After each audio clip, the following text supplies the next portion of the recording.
It's Wednesday, the first Wednesday of 2022. Happy New Year and welcome to the WED WEB CHAT, which is Storm Asia's ongoing series of discussions on things topical, things current. And for a start to the new year, I thought we'd do something hopeful. So we're looking at hanging on to hope and trying to see how we can get past this whole situation where we are stuck in what seems like a repeating cycle of events. 2020, we were hoping for a better 2021. Didn't quite work out that way, and this year we're still hoping for the same things for this year. And let's see how that goes. But anyway, in a new year, we are always hopeful at the start. And we want fresh things, new beginnings, and hopefully some of that will play out this year. I think in recent years, especially with all the small celebrations that we've been having, it's been kind of difficult to get that feeling of a new, fresh start. But we humans are quite adaptable, and I think we are always hopeful in that regard that things will pick up, things will eventually shape up the way we want it to. So while you deal with COVID and all the restrictions that it brings, we have still got to try and understand how we can make the most of our situation, how we can make a better year ahead for ourselves. Of course, if you're hoping for a clean slate, then that might be a bit too much of wishful thinking and optimism. Nothing wrong with that, but you've got to act on it, right? Because I think hope is a state of mind that has to be linked to actions. If you want things to change, you have to effect that change. And today's panelists are quite good at effecting change. They have done it in their own sectors, in their own ways. And I'd like to bring them into the discussion. We've got Normala Manap. She's the director of Age Matters. Normala is an aged care pioneer who has been involved in social development for more than 3 decades and has gained in-depth experience in the health and aged care industries at all levels. Her company, Age Matters, works with clients on community-based turnkey projects in areas of aging, aged care development across policy, practice, and research. Andy Ang, she's the president of the Jane Goodall Institute in Singapore. While at the National University of Singapore, Andy studied the critically endangered Raffles banded langurs before completing her PhD at the University of Colorado Boulder, working on the conservation of primates in Vietnam. Jane Goodall Institute was founded in 2007 here, and it's to continue Dr. Jane's work with humans, animals, and the environment. Dr. Jane Goodall has just put out a book, The Book of Hope, a survival guide for trying times, which, well, we are trying to survive in trying times, so it is kind of relevant. Benny Bong, he's the founder of The Family Therapist. He's a family and marital therapist with over 35 years of experience as a counselor, lecturer, trainer, and a public speaker. He works with troubled individuals, couples in conflict, and families at odds with each other. Welcome everybody to this session, and it will be a great session because I am hopeful that you will all have wonderful, hopeful messages to project to everybody in the audience today. Maybe I'll just ask each of you to tell us what hope means to you. Right? Let's start with Andy. Thanks so much for the introduction, and hello everyone. What hope means to me. I attended a session, a webinar that was with Dr. Jane Goodall and Minister Desmond Lee last month.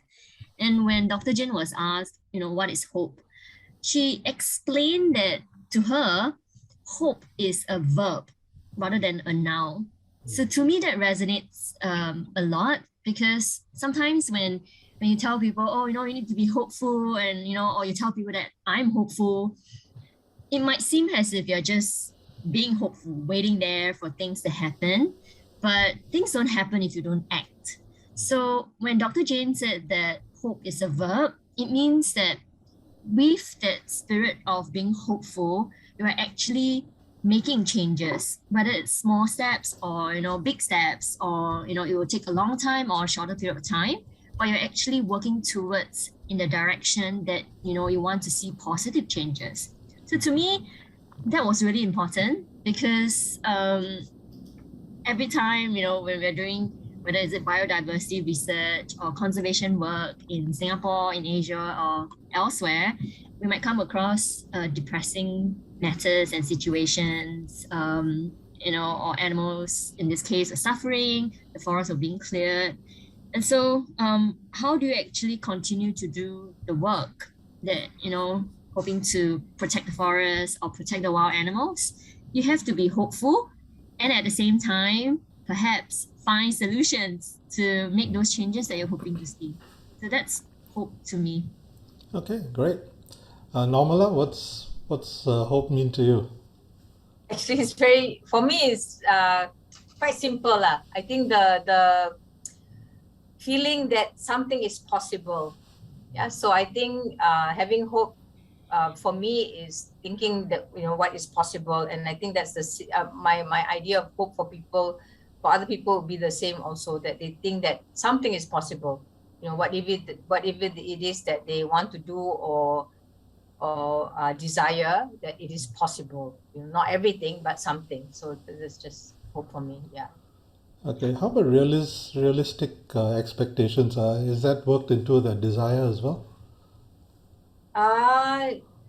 Actually, I think many things are realistic. I don't for me, because I'm a dreamer. So then I think dreams can become real if there are many ways to make dreams which can be in the realm of the unrealistic to become realistic. So to me, that line is not, so black and white. It's all very, very, it's a spectrum. Okay, all right. I just like to Benny, yes. I'd just like to add to what Andy was saying about it being a verb, something that one does, sustain the effort, and also the desire.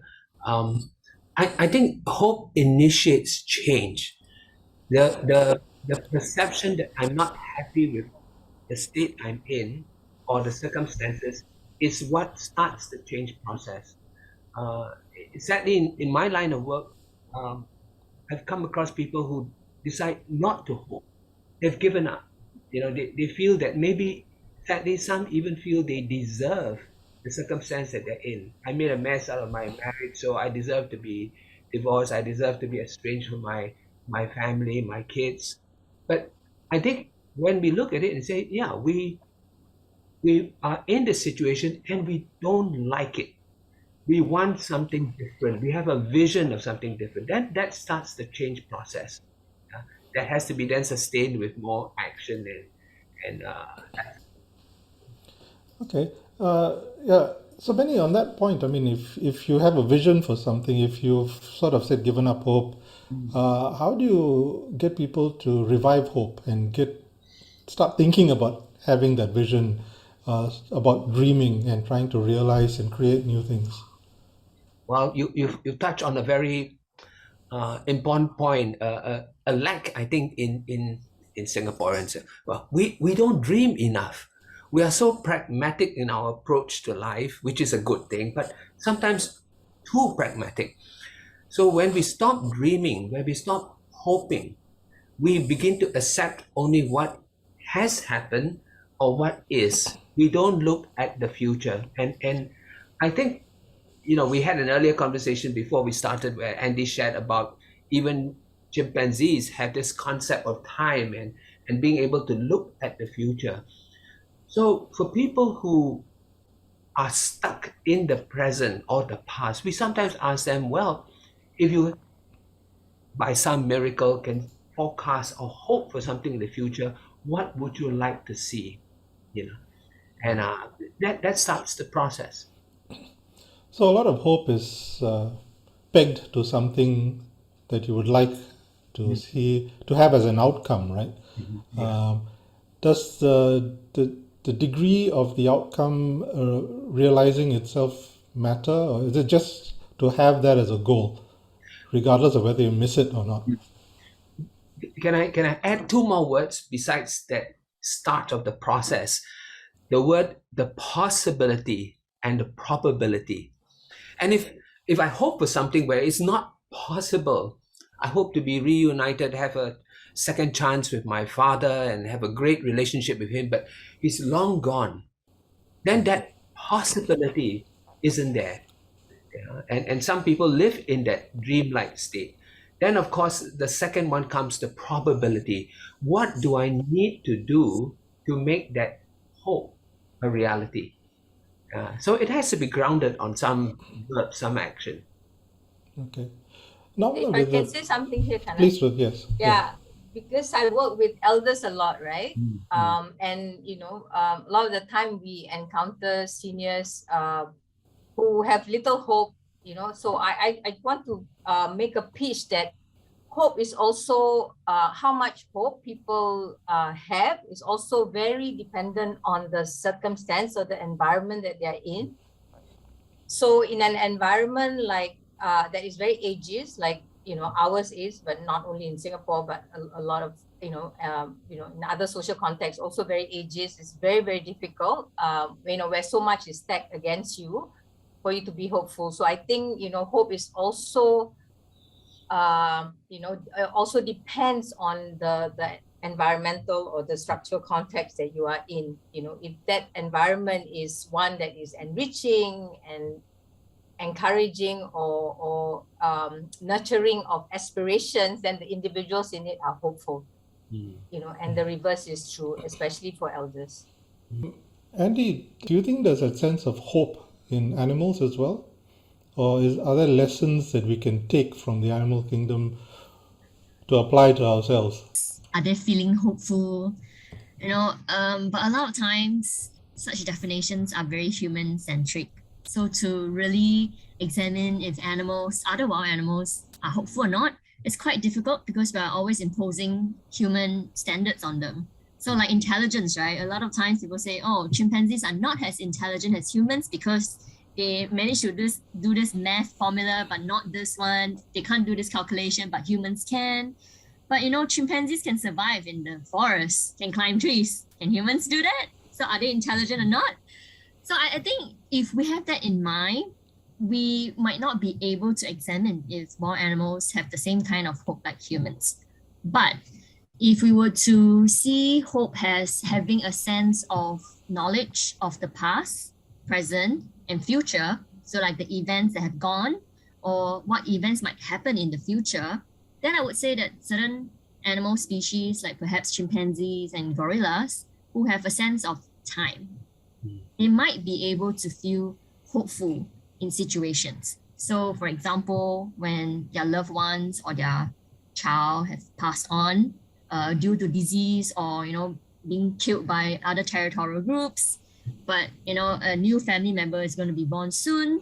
So being like playful around the family member, the joy can also elicit, I guess, hope if you see it in that way. I find that there is institutional hope. I mean, the system wants to have a hope and aspiration for the country to achieve something, to get somewhere. That doesn't necessarily translate down to hope in individuals because you are still governed by your own, sort of community and abilities. Does that make it difficult for people to have hope when, a country is like gunning for great things, but as individuals, we can only do so much? Maybe some individuals can attain that, be part of the system and make that thrive. But by and large, a lot of people are just trying to function. Yeah, you see, to me, that's the problem. Good governance, I think, is when the national hopes or aspiration is very in sync with the people's hope and aspiration. And I think, sadly, with in a lot of countries and especially under capitalism or capitalistic structures, the two is very divorced. So I think for real growth and development of a country, the people must grow along, and if that is to happen, the two must come together. So I think this is a problem in itself, the fact that the two are divorced. And I don't think any country, I have a joke here, I'll be very honest, I have a joke among my friends that Singapore, our current leadership is shooting itself in its foot because what is its aspiration is not always bringing the masses along with its aspirations. So that's my thoughts about that. Yeah, that division is a problem in itself, and I don't think it's possible for a country to achieve anything if the populace is not alongside it. Okay. Can I share Yes, an please, Benny. example that perhaps fits what you're saying? I had a counselor in training and receiving supervision from me, and she worked in a nursing home. And she asked this very, what she perceived as a very depressed lady, what she's looking forward to. And we use a question. You say, if you have a miracle that can happen, what would that look like? And the lady thought for a while, and then she said, my miracle is that tomorrow morning I would not wake up. I would die. And the counselor was very depressed. And I was looking at her and said, why do you feel depressed? You feel depressed because you have a solution that you think she should have. You want a hope. That's like what Normala, you're saying, maybe our leaders perceive that this is the hope for Singaporeans. But it's not every Singaporean's dream of hope. For this lady, her hope for her life to end, of course we don't want her to go before her time, is to release herself from her pain, from her suffering, from her loneliness, and maybe to release her family members from the burden that she feels, rightly or wrongly, that she's imposing on them. So I like the point that you're making, that the hope that we have sometimes is aligned with others, sometimes it's different, but it needs to be owned for it to be personal by that individual. Yes, excellent. Yes, definitely, Benny. Andy, did you want to say something about that? Oh yeah, I think it just got me thinking what Normala was saying just now about how the people's dreams, they're so varied, they're so different, and what the higher up or government might not be able to satisfy. So that's to the point of how are you able to satisfy everyone's dreams when we have so many different aspirations and hopes. And it got me I remembered this example when we were talking to certain residents near nature reserves when they have issues with monkeys. And so we asked them, what do you hope to get out of this? What solution do you hope to see? Some residents would say, remove the monkeys, cull the monkeys. Other residents say, can you maybe push them back into the forest, or can you teach me ways to coexist? So how are we supposed to satisfy everyone's hopes when you might not think that is the right way to do it? So we are trying to inculcate this coexistence, but some people just say, that's not what I want. I want the monkeys removed. So how do I impose what I want onto them? I know, I just had that thought when you were sharing your views, so that was interesting. Yeah. So essentially, we can all have our individual hopes, right, and desires, and somehow we still have to try and find a way of hitching that hope to the larger hope in play, right, the bigger picture. Some are able to, some are not. Is there a way to develop more alignment between the hopes of a nation and individual hopes? I can say something about that. But I think I always hold leaders. I'm not talking about the political leaders in this instance. I'm talking about any leaders, leaders in the non-profit sector, leaders in the corporate sector. I think the responsibility always lies more with the leaders, because you are at the helm, because you have the power, you have the resources with you. So I think it is I squarely put the responsibility on the leaders first, and I think it's about communicating, it's about consulting, it's about Andy was talking about people are diverse. Yes, there is amongst your populace, amongst your stakeholders, there are many different groups, but you need to talk to people. You need to communicate, you need to understand. And then based on that, then, develop what you need to do. So I feel like the consultation and the communication is key in terms of the leadership, whatever leadership, state leadership, organizational, institutional leadership, with your stakeholders. That's number one. And I think we don't do enough of that. Definitely not at the state level.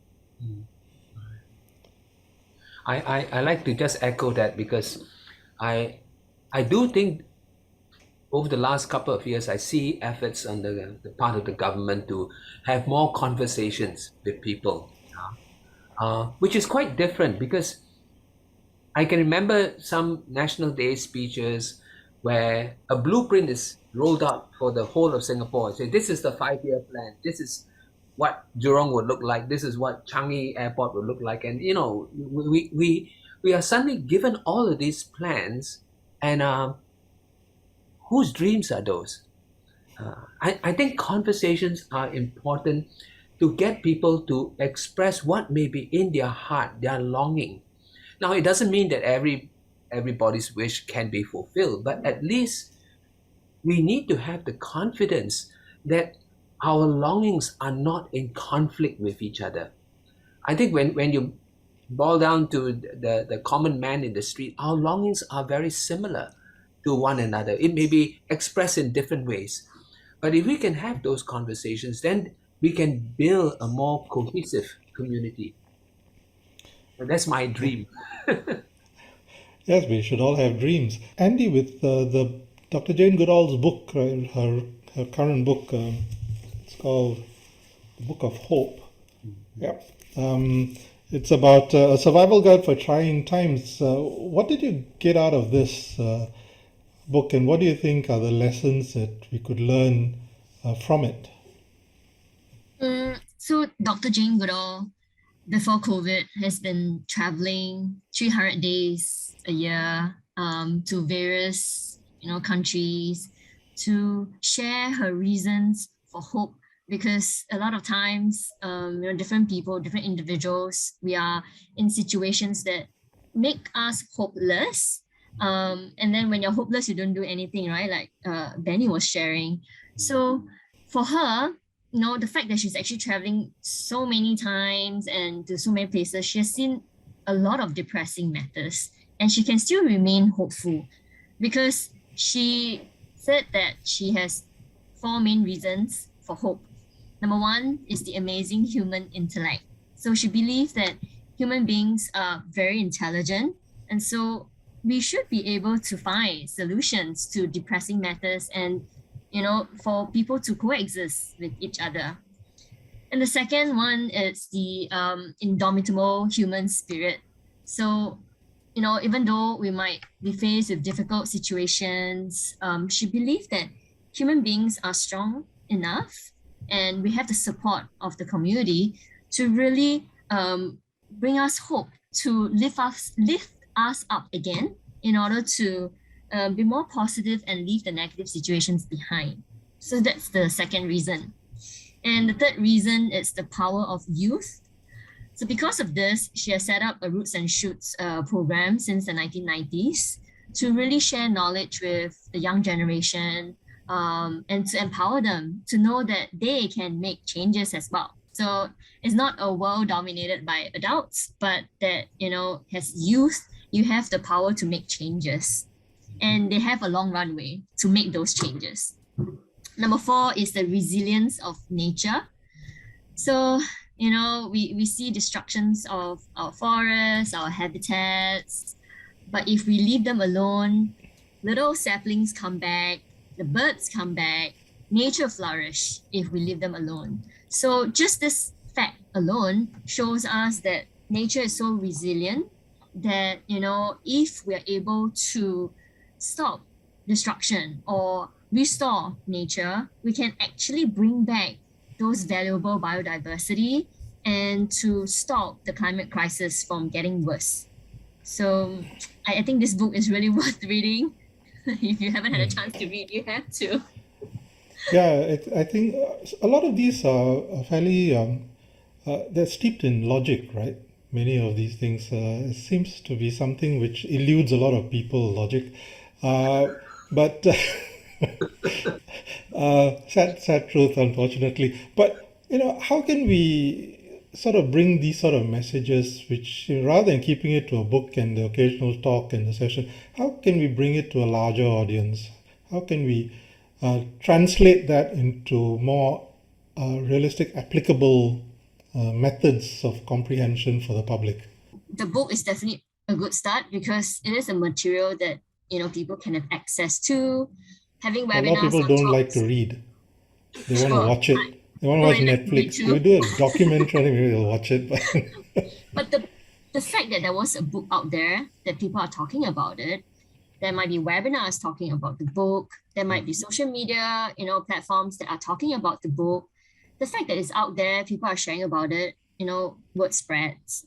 And so that is one way to start. And for her to actually, travel around to share her reasons of hope, she's reaching out to tens and thousands of people each time when she's, holding presentations and things like that. But she's only one person. And so, that's a definition of hope. We have various other reasons for hope. And like today's session, we might be able to reach out to various number of people, and then they spread to, the next group of people. So I think for the actions that you're doing, it does have implications. It might seem small, but actually, if you think about it, sometimes who are your role models, or who has said something that has influenced you to make this change or this thing that you might not have done if you have not heard this talk. So I'm hopeful that small steps can bring big changes. Yeah, It's a ripple effect. Yeah. I like to jump in here because so far, and it was what you mentioned about logic. So far, a lot of what we've been thinking about, what aspirations I have, I want, my dreams. But sometimes another important dimension of hope is not just what is it for me, but for we, our values. And so, I think if we all just look at our own personal interests, back to the example of Andy, then I may want a home without monkeys around, drive them off, cull them, But if I'm thinking of the we, how do I coexist with nature? Then it expands my vision. So I think there's an important dimension here about how do we remain hopeful for the planet, for humankind, not just for me. And so our dreams have to also be much more expansive. So, what advice do you have for the eternal optimist who might be slightly misguided in that regard? Benny, you might be dealing with more of this sort than the others. Yeah. I mean, I go back to my earlier point about what's possible and what's probable, because I think some do live in, dreamlike states that they bring up for themselves. What's possible and what's probable. But another dimension of hope is not just whether I can change the circumstance around me, but if the circumstance around me cannot be changed, like COVID, then can I change how I'm dealing with the circumstance? Because hope is always about change. It's which dimension of change are we looking at? Are we looking at with me and the environment, or with me coping with the environment? And that's another dimension which the optimists may want to look at. Change is something a lot of people don't like. They like the predictable circumstances that they're in, and the world is full of changes, so they probably don't want any more changes if they can help it. How do you deal with that then? Because if you're going to be faced by ongoing change in a situation where you have no control over, don't you want to control the situation that you can control? I think the key word you use is something that I would go back to. What is it that I have control over? If I'm faced in a situation where I have no control over the changes, then I'm I'm a slave to it. I'm completely overtaken by it. But if I can have some control, some autonomy, so we all as human beings struggle with trying to control the environment that we are in. And if we can have some control over that, then that gives us the possibility of appreciating it. Okay. There's another question from Samuel who says, it seems hope and expectation are similar yet different. So he gives an example of, while I hope for a salary increment or a promotion, disappointment does not quite kick in when it doesn't happen. But if I expect it, disappointment kicks in, right? So what's the insights that you have on having hope and expectation? Normala, any views on that? I was just going to arrow Benny again. Sounds like a question for the counselor. Yeah, I know, but I thought maybe some of the others, I think other points of view, then we can always still arrow Benny after that. the person asking the question has pointed it out, right? I mean, expectation is a little bit more than hope, right? Hope has expectation is when you know, in a sense, you've psyched yourself up that this is what you deserve or what you should get. So then when you don't get it, so expectation always comes with some idea that, you know, I am entitled to something, you know, whereas I think hope is has less of that, you know, that dimension for me anyway. It's a bit of a misalignment, right? Yes. In terms of what you think you deserve and what your superior thinks you are entitled to. I guess hope there isn't so much of that feeling of, you know, of that I'm entitled to something, whereas I think expectation, there's more of that dimension. So therefore the disappointment and the, you know. Okay. Yeah, I'm just thinking of a person who's hopeful of an increment. And yes, it's something to look forward to. But the one who's expectant has probably gone out and made a very big purchase. Maybe put a down payment or something, only to, you know, with that. And I like the word, the entitlement, you know, I deserve it, you know. I hope I get my promotion, but, you know, do I deserve it? Well, it's really not within my control. A lot of variables at play in that one, I think. Yeah.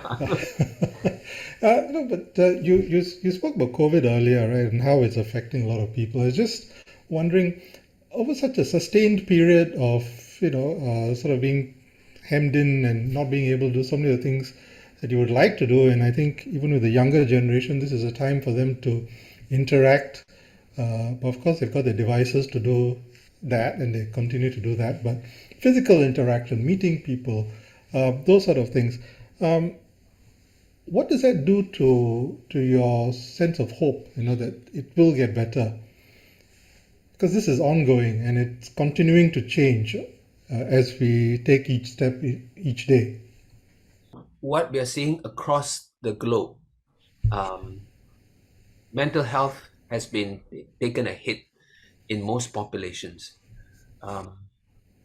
And when we don't have control over this disease, this pandemic, we begin to feel very hopeless. Yeah. So the idea of how much control do I have? That's why I guess we cling on to many things like, you know, let's get a vaccine, you know, let's put on a mask, let's you know, aim for herd immunity. All these are efforts in which we try to get some control over our situation.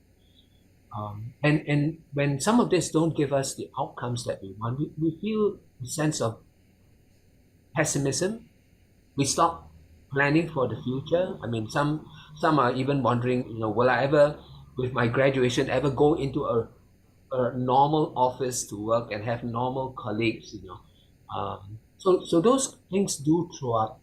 But I like the statement, one of the 4 statements in Jane Goodall's book, you know, Indomitable Human Spirit, you know, to remember that humankind has overcome many circumstances like this. So what do we pin our hope on? If we pin our hope on, you know, an XYZ vaccine, and it does happen and it does prove to be ineffective, then our hope collapses. So our hope needs to be pinned on something a little bit more resilient. So I like that spirit. I like that statement, the first one about the human intelligence, because those are true and those have served humankind quite well. I think it's important to have perspective. Mm-hmm. I always find that personally when I hit a wall, and then because a lot of the time I'm thinking about me, then but when you nurture perspective, meaning that you start thinking about other people in similar circumstances, in other societies, in other less advantageous circumstances, then that is up a little bit, that having that perspective of you're not alone, and then there's so many others in worse situation, can actually help you get out of yourself. That's I think is an important thing, to nurture that perspective. Yeah. There's a philosophical question from Jeannie about this trend about being mindful and staying in the present in the mental health realm. Whereas with hope, there's a notion of projecting our thoughts and actions in the future, which is what we are advised to steer away from. Does it mean that if we have hope, we are not as mindful of the present? Does it then mean that being hopeful can be maladaptive, as it might take away our focus from the present moment? Is that a Benny question? No, this can be a yogi question. Okay, also a yogi question. A yoga Yes. practitioner. Yeah. Okay, go for it. All yours. So And we can get one for the animal world later as well from Andy. I think to the person, I didn't get the name, but never mind. No, it is not contradictory. So being mindful just means that you are, you keeping, you developing an awareness of where you are at now, and having hope is part of that human condition.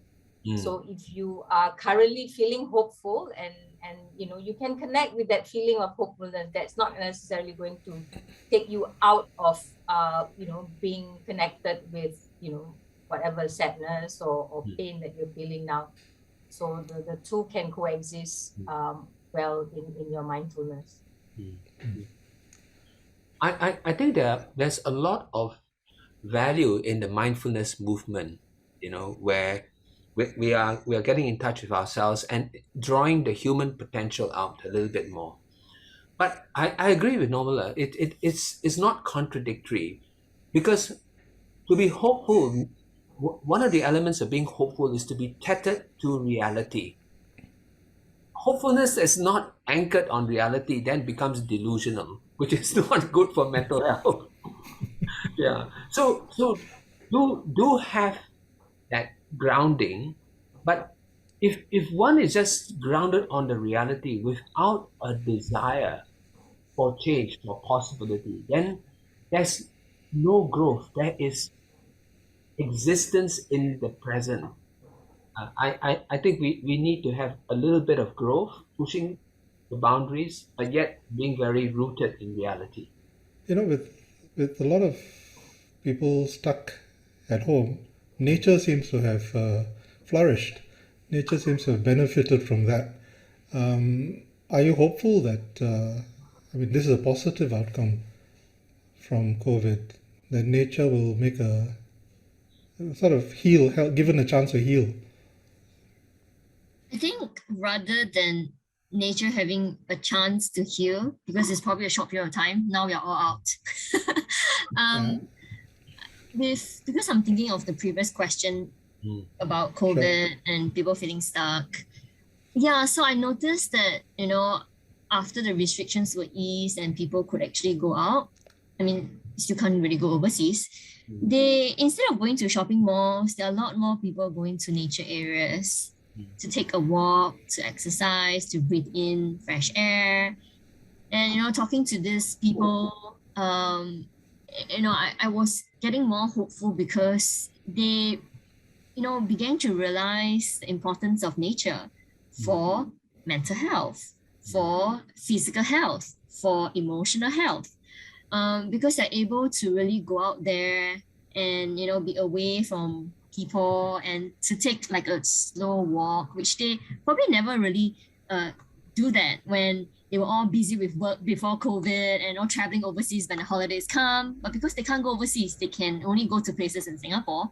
Then they realized that we do have a rich biodiversity and we have beautiful wildlife that they've never seen before. And so I felt that it was quite hopeful in a sense that you can also see that there are more voices from civil societies, from the community, when there are land use decisions that were made by, say, the government, and people have views on them, like the Kranji Forest, Dover Forest, Clementi Forest. All these conversations I would never have expected would have happened even in a coffee shop with a kopitiam uncle, over coffee, because they don't care about that in the past. But these days I've noticed that there's an increase in conversations in this discourse about what to do with the land in Singapore. So in a way, I felt that COVID gave us a chance to take a slower pace in life and to reflect on what we have. Because we always used to compare, Malaysia forest is so much better than Singapore. I will always go overseas for trekking because they don't really know what we have in Singapore. They didn't give Singapore's forest a chance. But now I felt that it helped us to kind of, recalibrate and to value what we have. So you're hopeful for nature in Singapore? I am hopeful, but I need more people's voices, to be more hopeful. Okay. I have to say, thank God for the nature, because this is another joke. I go out on my mountain bike every week, right, in different forests. And in the last 2 years, I've never seen so many people in the forest, so I always joke and say that everybody's having a party. I know where the party is at. And it's in the forest, which is good because, this is a place where people can go and interact. And so it's nice. So thank God for the forest. There's a question here. What's your view on this statement? Hope for the best, but expect the worst. Sounds like... Hope for the best and expect the best. Hopefully yes, not be positive. The worst. Yeah. Why cut yourself short? We cut ourselves short all the time. I'm always saying that, think the best of yourself, hope for the best of yourself. That's the only way forward. Benny has a lot to say about this. I think that. That's a great attitude. It sounds like a statement of a schizophrenic person. but I mean, seriously, I think it's more worded as hope for the best and prepare for the worst, rather than expect the worst. Because you can't be like a runner taking off from a starting block and then not wanting to run. This could be a parent with a child doing the PSLE or something and knowing the kid doesn't study it at all. I think for me, it's more like hope for the best, but don't have any expectations. Yeah, sometimes having no expectations is a good way to be. You can't fall from that too far. Okay, to wind up, could we just have a personal hope from each of you for this year? Benny, let's start with you. I feel that I've not really been as mindful as I can be with COVID. To learn from the lessons of COVID, I've just been making adjustments personally. But if I were to be more mindful, then the area I would like to focus on is how to be more connected with people. Not to be just constrained by the numbers that keep on changing or restrictions, but to think about connection, whether through Zoom, through phone calls, through letters, not just face to face. So I think we've been allowing our old form of connection to limit us. So it's time to think about that deep connection, which we all as human beings desire very much. Thank you. Normala? Well, I'm a dreamer. I told you I have a lot of hope, so I won't go into my own hope. Well, not personal hope, but my big hope is that I feel like the COVID, like the last pandemic also has thrown up a lot of things for us as a society. It's thrown up that mental health is real, poverty is real, the disparities among us is very real. So I feel like we really need to take this on. I mean, because these are things that's been brought to the force. It's in our faces. So we really need to, as a society, tackle this. And at the national level, I think we need a new paradigm. We need the current paradigm we've been operating on, where we let the social service sector or the VWO sector helm a lot of this work. Is not enough. So I think we need a new paradigm for to make sure that in the next, if we hit another crisis, we can deal with it better. So that's my hope. Okay, thanks. And Andy? I just hope that people in Singapore can better coexist with wildlife, in the sense that we will have fewer human-wildlife conflicts, all the news of otters trying to kill people,